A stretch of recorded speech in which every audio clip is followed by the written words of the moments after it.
Hello friends, welcome to my YouTube channel that's English for everyone, and today I'm going to tell you about the Blue Beat written by Norah Burke. So I'll tell you the continued part. Last videos we have seen about the history and the introduction of the crocodile. Now today we'll see the dreams of Sibia, and then we'll see the story. So there are many dreams of Sylvia that she want to buy a bead, not a bead, but she wants to buy beads to make a necklace out of it. But she doesn't have much money, so much money she doesn't have. And moreover, for the junglies, I mean the jungle women's wear necklace made out of seeds. So Sylvia also takes lal biggies. These are type of seeds. She takes lal biggies, but the real problem is her family needle is blunted.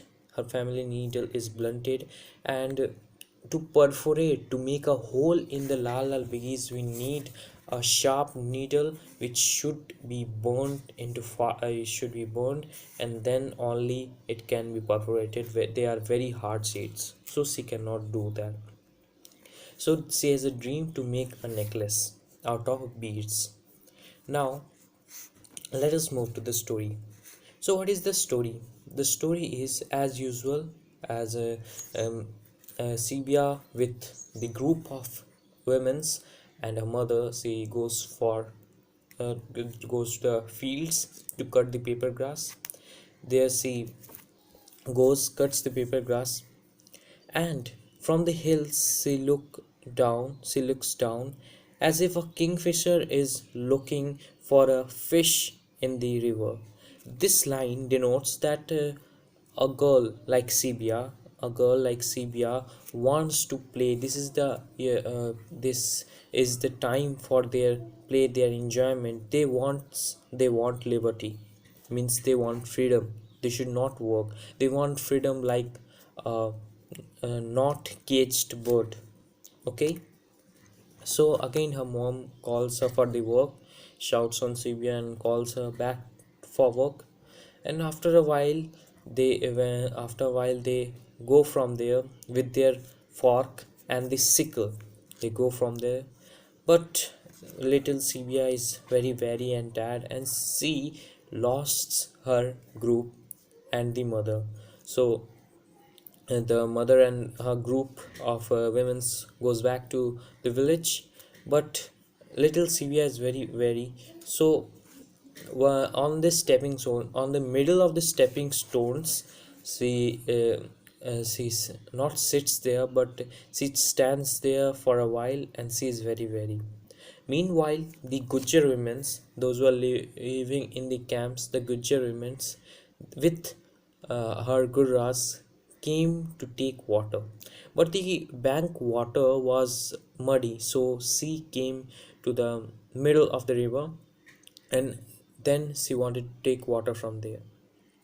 Then only the crocodile jumped on one of the legs of that Gujjar woman, and and then she was bleeding. After that, gurras were obbling on the river water. But you can see there is one more irony. Sibia, being a poor girl, she's thinking only about the gurras, but she cannot think about the pain of the women. She cannot think that is something accident has taken place, but she's thinking about the gurras. She's telling that, oh, whose gurras are that? No one can get now that gurras in this pitch dark night. No one can get. Then Sylvia hears the sound, the noise created by the Gujjar women. She goes there. She saw the crocodile. The crocodile also saw Sylvia, and the crocodile slapped one tail of it, but it did not went up to Sylvia, and it smashed a large stone which was broken into pieces. Sylvia took a fork and pierced into one of the eyes of crocodile, and the other needle of the fork, or other part of metal of the fork, came out of his cheeks. That time the crocodile did not die, but it was estimated that he would die after 2 to 3 days. 2 to 3 days he would die. That crocodile would die. After that, there was no medicine, so Sylvia had put some sand on the leg of that Gujar woman, and she took that Gujar woman to the camp. She took her to the camp where the males were there. His one of them would be her husband, and Sylvia took that Gujar woman there in the camp, and she came back for the fork and the sickle. She took them, and suddenly she saw a little bead, a blue bead, wobbling on the river. Actually, it was not a blue bead, but it was a polished glass which was perforated and a transparent blue. Means perforated means hold. So it was hold, and it was transparent blue. So she took it, so she took it, and she was very happy for it.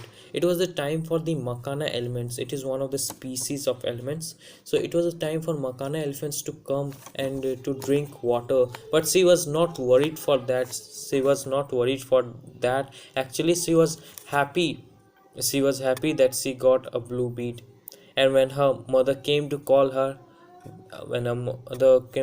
she did not told about the great accident, but she told about the blue bead which she got there, which she got in the riverside, in the banks of river. And the story ends with an irony. You know, if I dream for a you know, if you have a dream to go on the moon, but you cannot go, you don't have so much money, or your capability is very less, so we can see the moon. We can see the moon and fulfill our heart like that. If we cannot get something, but we can dream something, we do not have to pay to dream. Okay, so the story ends here.